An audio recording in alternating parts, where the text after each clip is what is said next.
Hello, welcome back to another online lesson with me, Mr. Miller, your Kid Smart teaching artist. So today we're going to be talking about the blues. This is a little excerpt from a class that I did with my second grade teacher at Ben Franklin, Miss Hodgins, and we're going to dive into writing our own blues songs. So first, what is the blues? The first definition says a state of sadness, and an example is, I've had the blues since I lost my favorite pencil. You might have also heard of it described as depression. Definition 2 says a style of sad sounding music with roots in African American folk music, and it also says that jazz and rock music developed from the blues. So, first, I want you to take a second and think about what it might mean to have the blues. And then I want you to think, what are some things that give you the blues?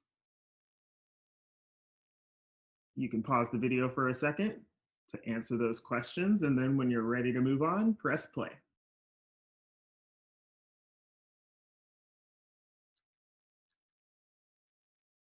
In the blues, the verses tend to have a single line that repeats 2 or 3 times before moving on, kind of like this. Mom won't let me go downstairs and play. Then it repeats. Mom won't let me go downstairs and play. And then the third line is going to rhyme with those first 2 lines. I try to sneak out, but she hears me anyway. So when we write our poem, we're going to start with the name of our blues. It could be anything to do with the subject of what you're going to write about. Then you're going to write your first line.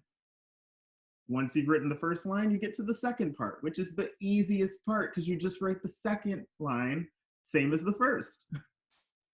And then the third line is going to rhyme with the first 2 lines. And then you've got a blues poem.